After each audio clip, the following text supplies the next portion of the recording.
Alerta máxima en estos momentos en Medio Oriente porque ya ha sido confirmado por el propio Ministerio de Defensa de Kuwait que varios aviones militares de Estados Unidos se han estrellado durante esta mañana y todos los miembros, eso sí, de la tripulación afortunadamente lograron sobrevivir porque finalmente lograron a tiempo eyectarse, saltar de los aviones junto a estos paracaídas. Estas imágenes, claro, F-18. Exacto, son varios aviones. Este es el video que contempla solamente uno de ellos, pero de los otros no se tiene por lo menos o por el momento un registro confirmado. Ahí podemos ver cómo uno de estos aviones de combate se termina estrellando, pero también tenemos el video de cuando uno de los pilotos finalmente logra saltar con su paracaídas a tiempo. Ahí vemos que eran dos justamente los pilotos que iban en esta aeronave. Esta confirmación llega después de que los videos se mostraran a estos aviones estrellándose, a los pilotos también poniéndose a salvo, y este video al menos sugiere que el avión se estrelló a por lo menos unos 10 kilómetros de la base estadounidense Ali Al-Salem.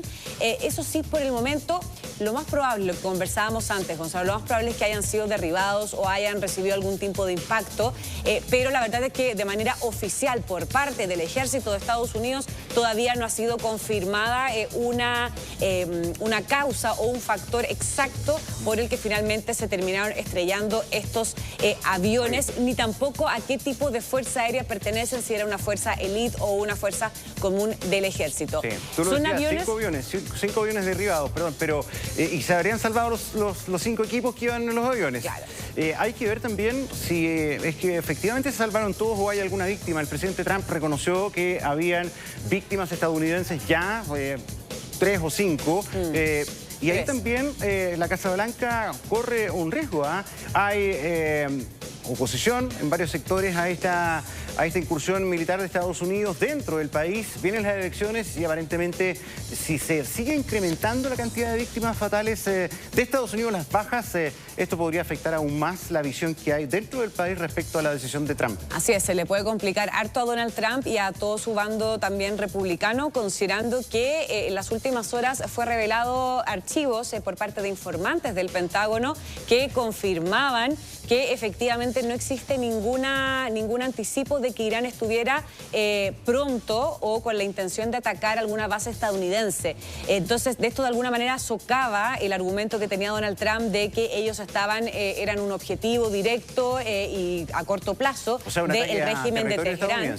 Porque ¿Cómo? las bases las han atacado, a territorio estadounidense. No, a las bases. Como acá hay que poner en cronología de que las bases dentro de la zona medio oriental y euroasiática, no del territorio estadounidense. Claro, las bases. Lo que dicen estos informantes del Pentágono es que efectivamente Estados Unidos termina atacando primero a Irán con el argumento de que ellos corrían peligro o de que Irán los iba a atacar. El tema es que ahora este informe del Pentágono dice que eso no es cierto, que no existen cables o información de contrainteligencia que confirmen de que efectivamente Teherán iba a atacar estas bases estadounidenses en territorios del Medio Oriente. Entonces se le cae un poco el argumento a Donald Trump de que esto era para protegerse. Bueno, por esta misma razón es que la propia embajada de Estados Unidos en Kuwait tuvo que llamar a los ciudadanos estadounidenses a resguardarse en sus hogares ante la amenaza de más misiles y drones. El tema acá es que gran parte de Medio Oriente amaneció este lunes con el sonido de nuevas explosiones tras una noche donde los ataques, la verdad es que se expandieron en toda la región luego que Hezbollah, que es esta milicia chiita que respalda a Irán, entró en el conflicto en expansión. De hecho, hace solamente minutos la Sociedad de la Media Luna Roja de Irán aseguró que ya han sido asesinadas más de 550 personas en Irán desde que comenzaron el sábado los ataques de Estados Unidos en conjunto con Israel.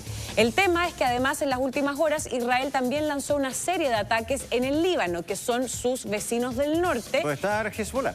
Donde, claro, al sur del Líbano. Exacto, al sur del Líbano, pero también en la capital, en la ciudad de Beirut, también se registraron ataques, que son las imágenes que usted está viendo en pantalla.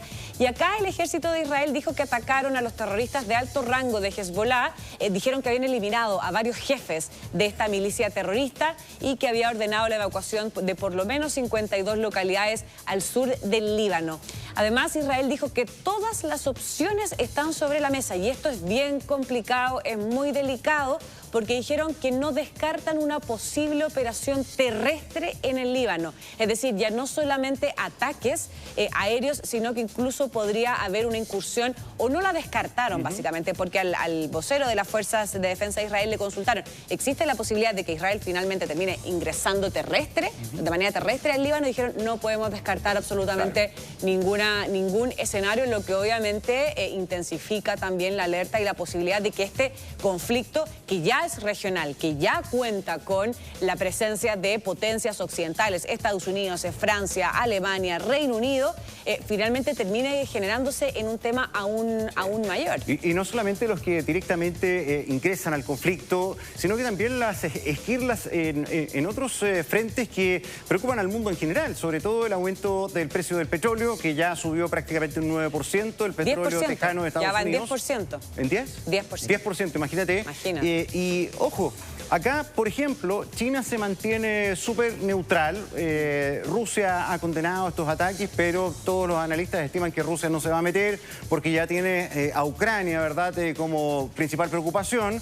Pero también la pregunta es, bueno, los chinos, ¿qué va a pasar con ellos si empiezan a percibir menos petróleo disponible para lo que necesita el gigante asiático?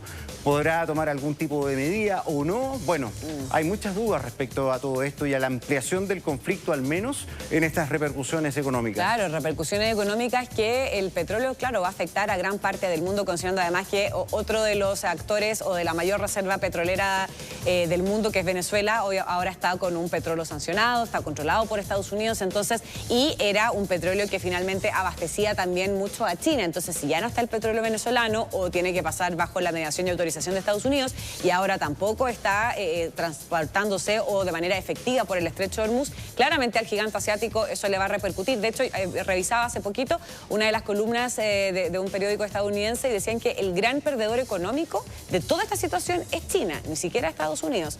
Ahora, el tema en Israel también se ha estado complicando, sobre todo con sus vecinos del norte, porque ya han muerto por lo menos 31 personas, más de 140 han resultado heridos, y esto porque tanto Hezbollah como Israel han estado intercambiando ataques durante la noche. La verdad es que Hezbollah advirtió un enjambre de misiles y de drones hacia el territorio israelí, pero nosotros sabemos que respecto al domo de hierro en Israel, la gran mayoría, podríamos decir casi que el 99% de los misiles son interceptados por este gran sistema de defensa antiaéreo con el que cuenta Israel, pero la verdad es que de todas formas han sido muchísimos los drones y misiles que han sido lanzados por Hezbollah en venganza por la muerte del líder supremo de Irán. Ahora, otra ciudad que también se ha sumado con estas alertas antimisiles, han estado sonando las sirenas durante toda la noche, la gente ha tenido que resguardarse en los búnker, es en Jerusalén, que ellos ya habían recibido también otras alertas, pero la verdad es que ahora están siendo cada vez más constantes. Todo esto tuvieron que, obviamente, la ciudadanía resguardarse en los búnkers o en los refugios antiaéreos. Ahora, hay otro punto importante, no sé si podemos pasar a revisar también el domo de hierro, o antes revisamos también cuál es el alcance, tenemos un gol preparado que refleja el alcance de hasta dónde pueden llegar los misiles que lanza Irán, porque Irán en este momento está un poco rodeado. ¿Cómo, Cris? Domo de hierro. Domo de hierro vamos primero, ya. Entonces, estábamos hablando del tema de Israel con este sistema antiaéreo, y acá hay que mencionar que este domo de hierro es uno de los sistemas de defensa aéreo más potentes, más tecnológicos en todo el mundo y que tiene una precisión impresionante. Entonces, pasamos...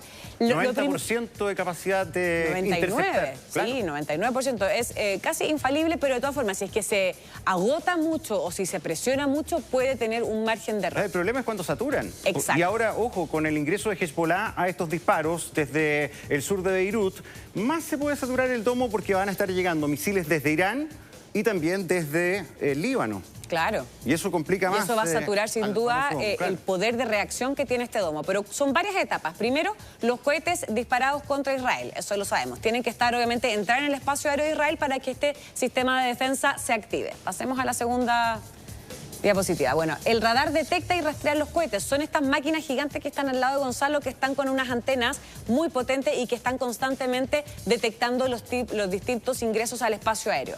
Vamos al tercero.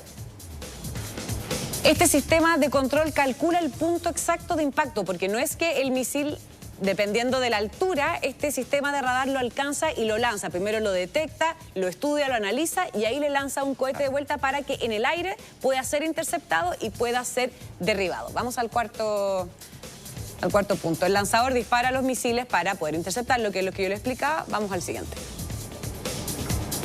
Y los misiles entonces explotan cerca del cohete destruyéndolos. Acá la idea es que exploten bien arriba, claro. Bien arriba para evitar que finalmente pueda ser alcanzado algún edificio, algún lugar más cercano al que esté en altura. Y eso lo que finalmente terminan cayendo, que hemos visto que han generado ciertos incendios o han impactado algunos pedazos de acero, han impactado obviamente en autos, pero la verdad es que la gran amenaza es justamente que no caiga entonces el misil dentro. Acá tenemos, por ejemplo, el alcance que tienen. Tenemos, por ejemplo, ya el domo de hierro, que es este puntito de acá, más oscurito. Es el más cercano. Es el más cercano de las ciudades, de la gente, claro, de las zonas residenciales. Entonces, por ejemplo, que este logra interceptar los cohetes de corto alcance. Pero luego tenemos la onda de David, que es un poco más amplia, llega con más altura y finalmente abarca, podríamos decir, un rango de misiles entre hasta los 300 kilómetros y que intercepta misiles de mediano y largo alcance. Luego tenemos el sistema Arrow 2, que son para interceptar misiles de largo alcance porque, como podemos ver, alcanza una distancia de 2.400 kilómetros y podríamos decir, y una altura también mucho mayor que la de los otros. Y luego tenemos el Arrow 3, que ya es para interceptar drones, cohetes también mucho más grandes y que también abarca un rango podríamos decir, de diámetro desde el centro del país hacia afuera.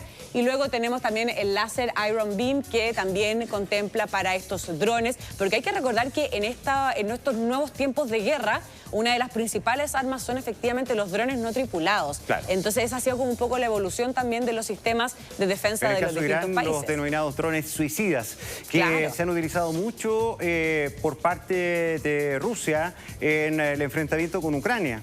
Irán como gran abastecedor de ese tipo de armamento a la Federación Rusa en esa guerra, en ese conflicto. Por lo tanto, también para Rusia es una muy mala noticia el ataque de Estados Unidos a Irán, porque de una otra manera le resta esa posibilidad de reposición bélica que es trascendental. O sea, le corta la cadena, se van acabando los elementos, las municiones, los drones, que son difíciles de reponer con rapidez. Sí, sin duda. Bueno, habló el presidente de Estados Unidos, Donald Trump, fue una conferencia bastante larga. Él, de hecho, ya se encuentra de regreso en Washington. La prensa le trató de consultar cuando se estaba bajando del avión. Él no quiso hablar, pero sí lo hizo en un punto de prensa ya más controlado, podríamos decir, justamente en la Casa Blanca. Tenemos las declaraciones de Donald Trump, pero me gustaría que escuchemos primero las de donde él advierte que lamentablemente se puso el parche en telería de que pueden haber más bajas estadounidenses. Escuchemos. Hace unas horas, el Centro de Comando de los Estados Unidos informó que 3 militares estadounidenses murieron en la operación. Como nación estamos de luto por estos patriotas que se sacrificaron por nuestro país. Lamentablemente es probable que haya más. Antes de que termine, es probable que haya más muertos. Así son las cosas. Haremos todo lo posible para que no sea así, pero Estados Unidos vengará sus muertes y dará el golpe más duro a los terroristas que han desatado una guerra contra la civilización. Una vez más, insto a los guardias revolucionarios, militares y policías iraníes a que depongan sus armas o enfrenten una muerte segura. En estos puntos de prensa del presidente Trump ayer también señaló el plazo o el tiempo de esta operación. Y eso llamó mucho la atención, porque habló de 4 semanas. Entonces, tal vez no es tan poca la capacidad que tiene Irán de respuesta y tal vez no son solamente 3.000 misiles que tiene en su poder para poder sostener esta defensa o este contraataque. Porque para un mes de conflicto, o sea, puede ser que Irán tenga mucho más mayor capacidad. Claro, acá lo que se cree es que hay mucho que no ha sido declarado o no ha sido oficializado. No, claro. Sabemos que el régimen de Teherán, el régimen persa, la verdad es que es sumamente hermético respecto a su poderío, no solamente armamentístico, sino que también respecto a su poderío nuclear. Ellos nunca han dicho que tienen, por ejemplo, las armas nucleares de manera oficial. Se cree y existen reportes y cables de contrainteligencia por parte del Pentágono, de los servicios secretos de Estados Unidos, que de alguna manera avalan o dan a entender de que tienen obviamente estas armas, pero Teherán dice que ellos no, que si bien ellos tienen el uranio, que es únicamente para estudios científicos y para la energía, y no para obviamente la producción y fabricación de las armas nucleares, entonces existe una cierta brecha de cuánto es lo que realmente tienen y cuánto es lo que realmente declaran. Que todos los países, por razones de estrategia, tampoco informan todo lo que tienen. Ahora, acá hay un punto que también es bien importante. Irán no se ha desquitado, no ha tomado una acción contundente como la que ha anunciado en represalia por la muerte de Ali Khamenei. Por lo tanto, ahí también están todos ese es el gran miedo de cómo hacer esa venganza que la autoridad iraní ha dicho es un derecho que tiene nuestro país por habernos asesinado al líder supremo. Sí, sin duda. Ese es el gran temor que se tiene principalmente, no solamente en las bases militares de Estados Unidos en los distintos países del Medio Oriente, sino que también en las embajadas, porque obviamente son sistemas, son instalaciones que no están tan preparadas para confrontar un posible ataque, interceptar un ataque como sí lo están las bases aéreas. Entonces hay un riesgo a nivel civil también de estadounidenses en Medio Oriente y es por eso que se han estado haciendo distintos llamados, uno, a evacuar lo antes posible esos países y dos, también a mantenerse resguardados ya sea en las embajadas o en sus casas, pero obviamente evitar cualquier lugar más céntrico o donde pueda haber una mayor conglomeración de personas. ¿Por qué? Porque hace solamente unos minutitos el régimen de Irán, en voz del vocero del Consejo Nacional de Emergencia de Teherán, aseguró que Irán ya no está dispuesto a negociar bajo ninguna circunstancia con Estados Unidos. Ellos, recordemos que hasta hace unas semanas estaban en estas discusiones y en estas mediaciones para llegar a un acuerdo por el tema nuclear. Irán dijo que después de esto, después del asesinato del ayatolá Ali Khamenei, que nosotros antes le decíamos, él es una autoridad moral. Hay que recordar que Irán es un régimen teológico. Es uno de los pocos regímenes teológicos donde la religión es lo que manda en el país. Una teocracia. Es una teocracia. Claro. Entonces, la máxima autoridad, más que el presidente, ese era el ayatolá. Ese ayatolá, que es Ali Khamenei, fue asesinado. Entonces, a nivel moral, religioso, espiritual y de autoridad, tiene que responder. Es más bien simbólico también, según explicaban ayer algunos expertos, y eso también ha permitido que a pesar de la caída de Khamenei, Irán siga con la organización y la capacidad de respuesta bélica ante lo ocurrido con Estados Unidos e Israel. O sea, la Constitución define esta estructura en que el líder supremo probablemente va a ser reemplazado en los próximos días, pero la estructura propiamente tal de la República de Irán más o menos se mantiene y no ha dejado de funcionar.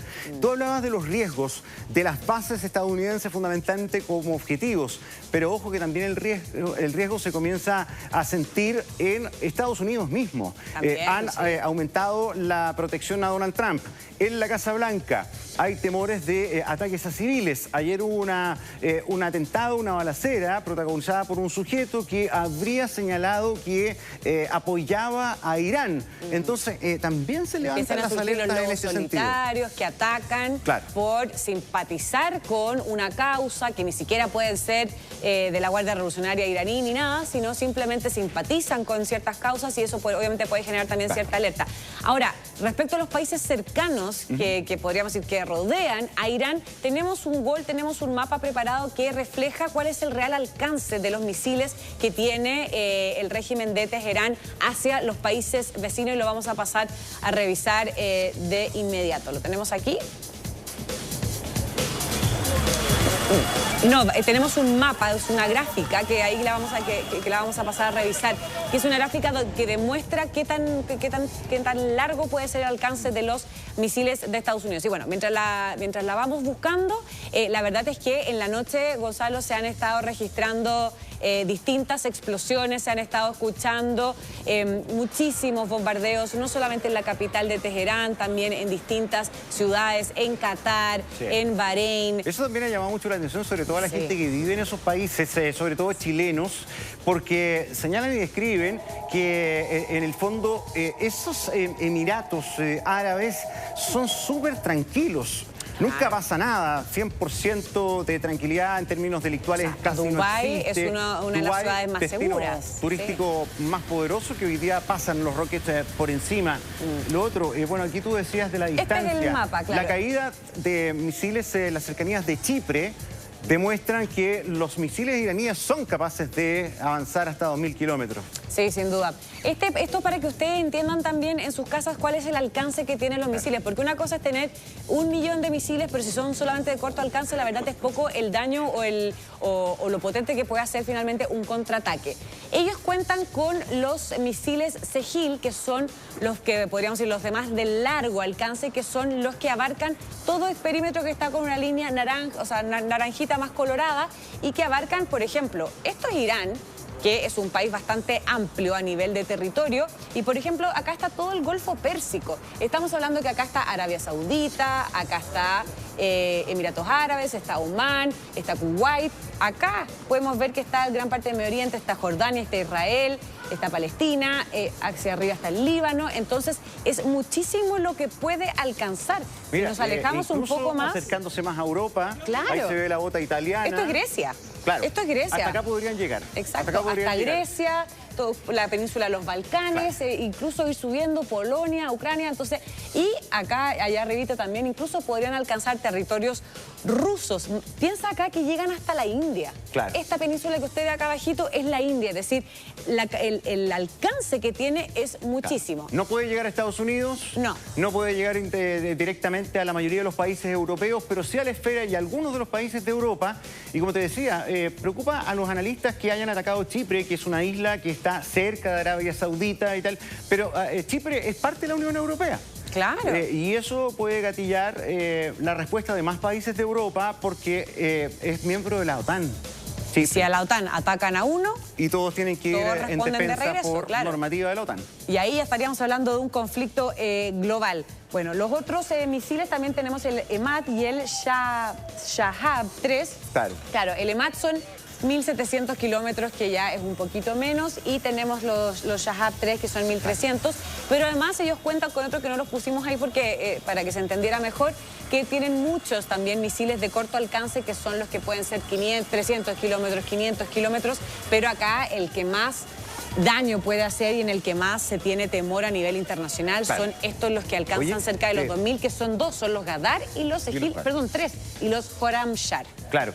Ahora, hablábamos del riesgo de que esto se amplíe aún más. Hablamos ya de 17 naciones que están comprometidas en este conflicto, participando de alguna manera o siendo atacadas por objetivos donde hay bases de Estados Unidos, pero que ha significado que se ataquen esos territorios.